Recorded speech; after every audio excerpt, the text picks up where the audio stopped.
Saravá, queridos irmãos de fé, sejam bem-vindos ao nosso canal. Antes de qualquer coisa, você já deu seu like? Já fez seu comentário? Já se inscreveu? Você não sabe como é importante para nós, para que o YouTube recomende o nosso canal para outras pessoas. Então, antes de começar, como sempre fazemos, a nossa prece de abertura. Sem ela, não dá para seguir adiante. Saravá o meu congá, saravá o seu congá. Salve todos os nossos guias, orixás e protetores. Peço licença para trazer o vídeo no dia de hoje. Um assunto africanista, principalmente, puxando as nossas vertentes, nossas raízes africanas lá do fundo, do baú. Nós vamos falar sobre Preto Velho, da importância de Preto Velho na Umbanda e que muitos ignoram. Muitos estão mais preocupados no etarismo, que é o desprezo às pessoas de idade, ou até ao preconceito racial, porque um dia eles foram escravizados. O que passa pela cabeça das pessoas é uma confusão, não é, gente? Isso, infelizmente. E o Preto Velho, mais do que nunca, ele veio para perfurar essa bolha de pensamento, de preconceito, de ignorância que ainda existe em nosso mundo. E o Preto Velho tem essa grande função. E nós vamos explicar hoje para você. É natural que muitos queiram puxar a brasa para o seu assado, como dizem outros, a brasa para a sua sardinha, dizendo que a sua religião é melhor. A sua religião tem mais força, tem mais poder, tem mais ancestralidade e assim por diante. Isso nós vemos todos os dias.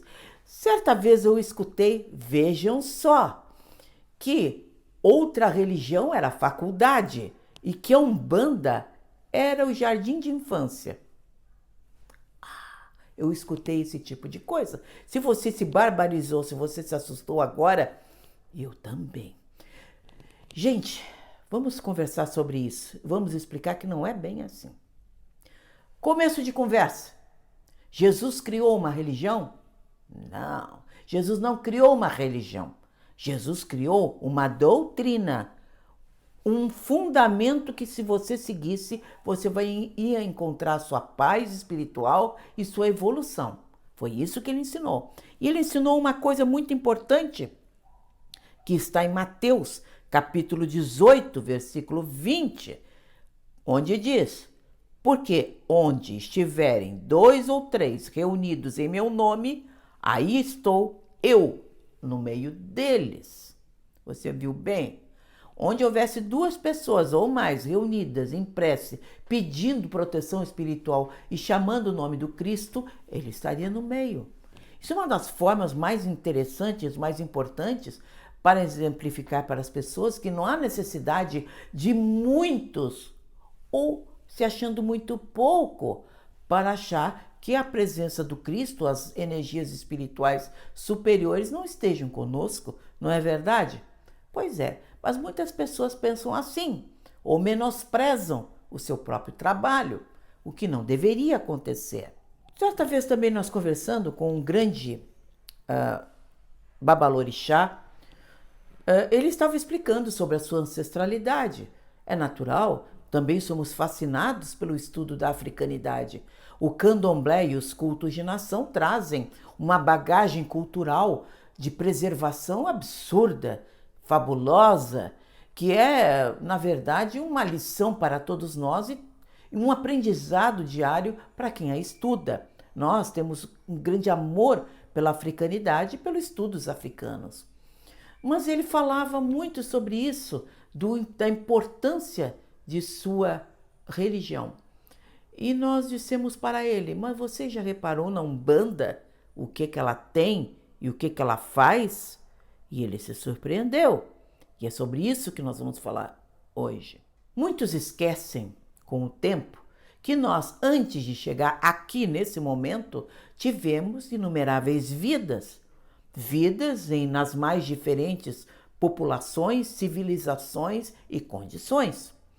Todos nós já fomos escravizados, já fomos reis, rainhas, nobres, donos de alguma propriedade, donos de alguma coisa, nós já fomos alguém em determinado momento. Todos já fomos camponeses, enfim, temos uma história. E muito mais importante também, nós acreditamos que não haja somente este plano terrestre, mas existem muitas moradas na casa de meu Pai, como também nos ensinou Jesus. Eu deixo aqui a passagem para que você possa pesquisar. À medida que nós evoluímos, à medida que nós vamos transitando por muitas vidas, também renascemos, reencarnamos em orbes diferentes, em planetas diferentes, em situações diferentes. A vida baseada no carbono, que é essa vida aqui que nós conhecemos, é uma delas. Mas existem muitas outras que nos permitem reencarnar. E isso a própria ciência agora está começando a acordar para essas coisas.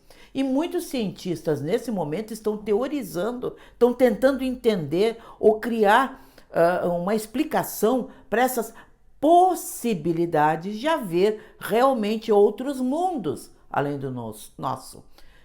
E você perceba que maravilha a grandeza de Deus, de perceber, de entender que, assim como aquela brinquedo que eu já falei um outro dia, a matrioshka, que é aquela bonequinha russa que você vai tirando uma de dentro da outra, pode haver universos um dentro do outro, e que isso pode ser infinito. E sendo infinito, ainda existe uma inteligência suprema que coordena tudo isso. Essa inteligência suprema nós chamamos de Deus. Agora você imagina o tamanho dessa criatura, esse ser, essa inteligência suprema que coordena universos e universos e mantém tudo sob controle. E se você pensar que os outros universos ainda podem ter suas leis naturais diferentes da nossa, e assim ele coordene outras leis universais, bom, aí dá bug, não é?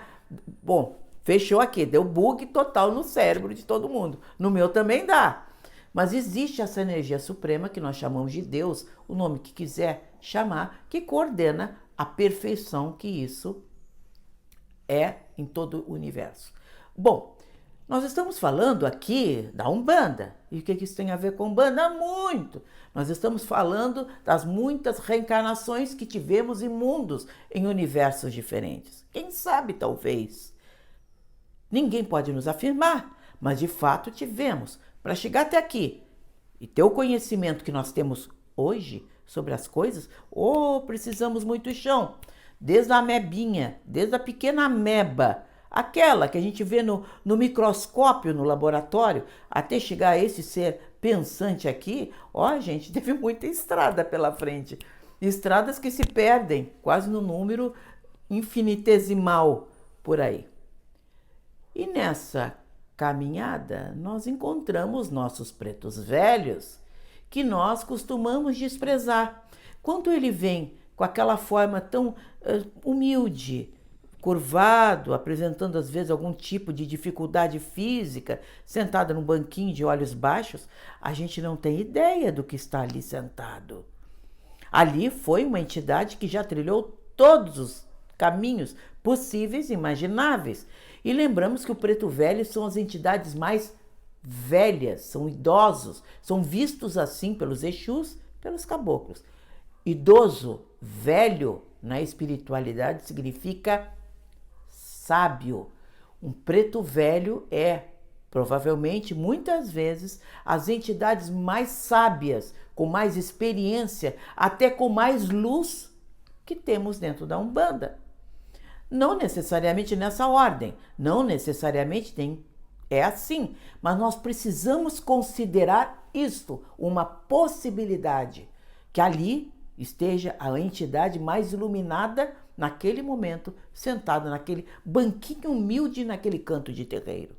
Esses pretos velhos, como eu falei, já trilharam as mais diferentes vidas. E para ser um orientador, um guia principal dentro da Umbanda, significa que ele adquiriu muito conhecimento nessas vidas. Um preto velho geralmente foi um grande mago espiritual em vidas anteriores, Se você quer impressionar um preto velho numa conversa falando de Goetia, por exemplo, explicando as clavículas de Salomão para ele, ele vai dar risada, porque ele já passou por tudo isso, já conhece tudo isso, sabe o que funciona e o que não funciona. E já descobriu um terceiro feitiço, um quarto feitiço que anula aquilo tudo. É tamanho poder de uma entidade dessas, daquele preto velho humilde, ali sentadinho no cantinho do terreiro, que ele pega um toquinho de vela e um copinho de água, junta ali, faz uma reza, uma prece em cima e diz assim, ó, pode tomar que tu não sente mais nada. Enquanto que nós, coitadinhos de nós, precisamos fazer um monte de coisas, como a gente diz assim popularmente, é uma carrada de coisas para resolver um problema. E o preto velho chega ali, ele tem tamanha inteligência, ele tem tamanho conhecimento e tamanha força espiritual que ele consegue fazer isso. Nós esquecemos que um preto velho teve as mais diversas vidas em todos os lugares. Ele foi sacerdote em outras vidas, ele foi mago em outras vidas. E, como nós estávamos falando lá no início, com aquele dirigente vindo de outra religião, de uma outra religião afro-brasileira, nós estávamos dizendo, ele pode ter sido um babalaô africano. Um babalaô é aquele que conhece profundamente o Odu, que é o jogo divinatório usado na África, que fazem parte desses cultos. Então vocês vejam a importância disso tudo. Ele pode ter um conhecimento africano absurdo, bárbaro pela frente. Ele pode ter tido todo o conhecimento africano que você tanto supervaloriza e acha que só você ou só a sua religião conhece. Ele pode ter sido um mestre dos mestres dos mestres e está ali sentado com um palheirinho na sua frente, com um cachimbinho olhando para você. E você não percebe isso, você não dá valor para isso, você ignora o que seja isso. Então, para você que é umbandista, para você que está dentro da Umbanda, respeite um preto velho. Porque às vezes ali, na sua frente, está uma entidade que, Nossa Senhora, você não tem ideia do que ele é, do que ele foi e do que ele conhece. Você querer chegar na frente de um preto velho e enrolar ele com a sua conversa, com o seu pequeno conhecimento, achando que você consegue manobrar a vontade de um preto velho para que ele faça o que você quer, é uma tolice. Porque ele está lendo o seu pensamento, ele sabe a sua vida, inclusive anterior, porque ele consegue ler, ele tem conhecimento de toda a africanidade, ele tem conhecimento de toda a magia europeia, de toda a magia primitiva, de tudo que você possa imaginar. E mais, o que você não conhece e que nenhum livro ensina, a magia das energias espirituais.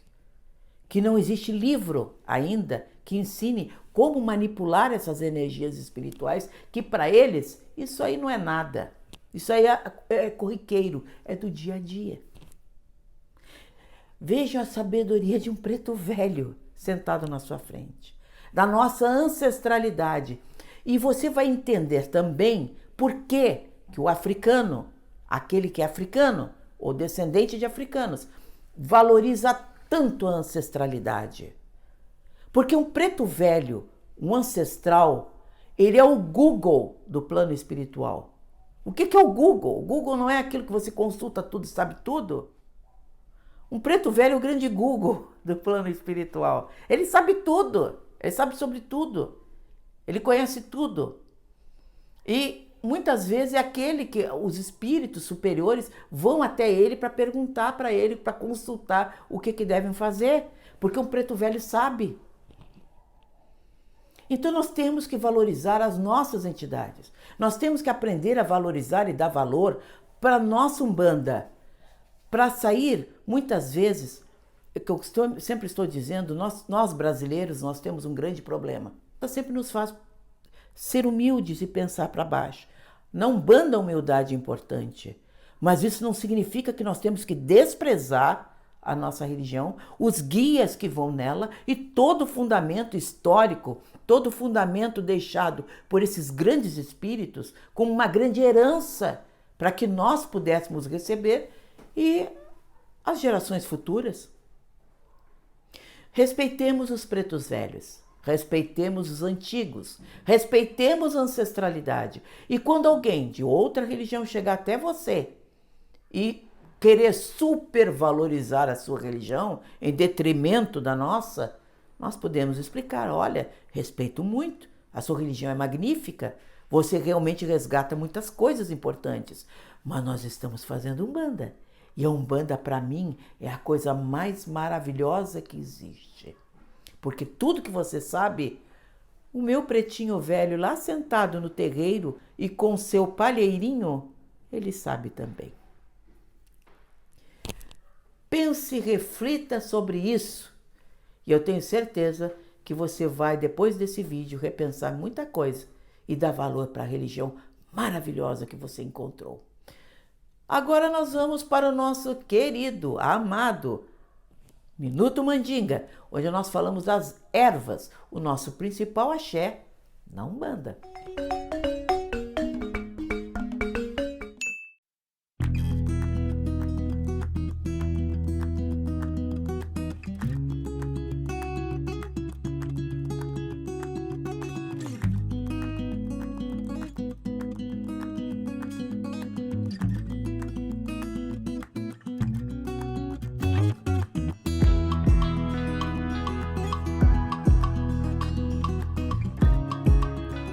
Gostou? Então até semana que vem, onde vamos trazer sempre um assunto interessante, um assunto para reflexão, um assunto que resgata história, resgata africanismo, resgata tudo que você tem vontade de conhecer e perguntar e nunca perguntou. Então, até lá!